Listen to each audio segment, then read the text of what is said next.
Welcome to the Thomas and Friends 80th Anniversary Story Time. Today's story is Thomas and Bruno, based on the railway series by the Reverend W. Awdry, created by Britt Allcroft, read by Daniel Share-Strom.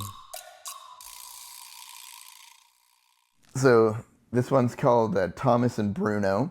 So yeah, let's do it. It was a sunny day on the Island of Sodor. Bruno was busy with his favorite activity, memorizing the train schedule. Kana's delivering food to the fair, he said to himself. The rocks in Crumble Canyon are extra crumbly today. Thomas and his friends sped past, playing train tag. Want to play? Thomas asked Bruno. You engines are too fast, Bruno said. I'm a brake car. My job is to slow things down. Just then, Gordon rolled up in a hurry. We have an urgent delivery. Bruno remembered the train schedule. But there are no deliveries scheduled for right now, he pointed out. You're right, Gordon replied. But Vickerstown Lighthouse needs a replacement light before sundown. We need someone strong and fast. Diesel pulled up. No one's faster and stronger than me, he bragged. I'm on it. Gordon told Bruno to go with Diesel to keep him safe. What's the fastest route, Bruno? Diesel asked.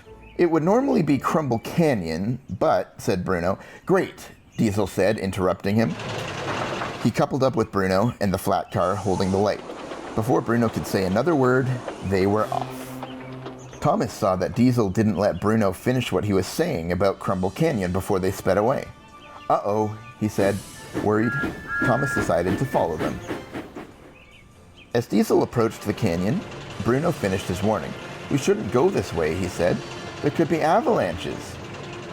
I'm not scared of a few falling rocks, Diesel scoffed. I'm faster. Thomas followed Diesel and Bruno into the canyon. The rumbling sound of Diesel's fast wheels was loosening the rocks above.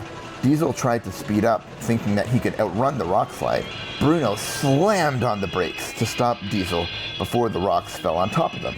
The sound of the screeching brakes was so loud, Bruno puffed on some headphones from his stovepipe to muffle the sound. Bruno and Diesel finally slid to a halt just as a pile of boulders tumbled across the tracks in front of them. That was close, Diesel said. Thanks, Bruno. Bruno couldn't hear him with his headphones on.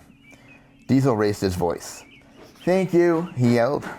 Thomas caught up to his friends as Diesel's loud voice rang through the canyon. The sound of his yell loosened even more rocks above, and Thomas slammed on his brakes as they started to fall. Thomas stopped just in time, but now an even bigger pile of boulders covered the tracks, and this time it was behind Diesel and Bruno. Luckily, they were safe, but they were trapped. If we're late delivering the lamp, the boats will be late delivering to the docks, Bruno said nervously. Thomas knew Bruno loved talking about the day's deliveries. Why don't you tell me about the schedule? Thomas suggested. As Bruno remembered everyone's schedules, he became calmer and calmer. I feel better, Bruno said, but we still need to deliver this light. I'll go for help, Thomas said. Sandy and Carly will be able to move these rocks. He puffed away. I should have listened to you, Bruno, Diesel admitted. I have to slow down. Maybe I shouldn't have braked, Bruno said. You're fast. You might have made it. Trying to go fast and slow at the same time, Diesel said, laughing. It's not the best teamwork. That gave Bruno an idea. Maybe we should go fast and slow again, he said. If the sound of my screeching brakes could loosen the rocks from above, it might loosen them from the tracks, too. It was worth a try. Bruno and Diesel coupled back up. Diesel chugged forward as hard as he could. Bruno held his brakes firmly in place, holding Diesel back. Another loud screeching sound echoed through the canyon, and the rocks around them began to rumble. It worked!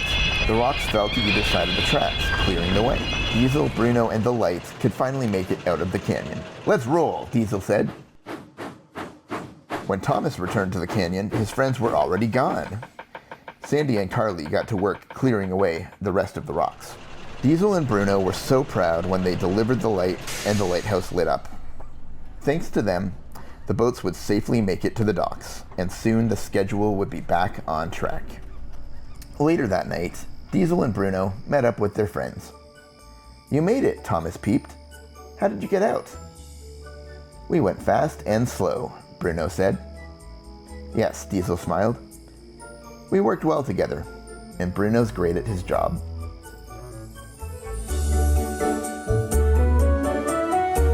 That's the end of our Thomas and Friends 80th anniversary story time. But listen out for more stories coming soon.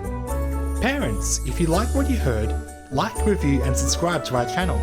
Tell your friends too. Thomas and Friends is a registered trademark of Ghislaine Thomas Limited.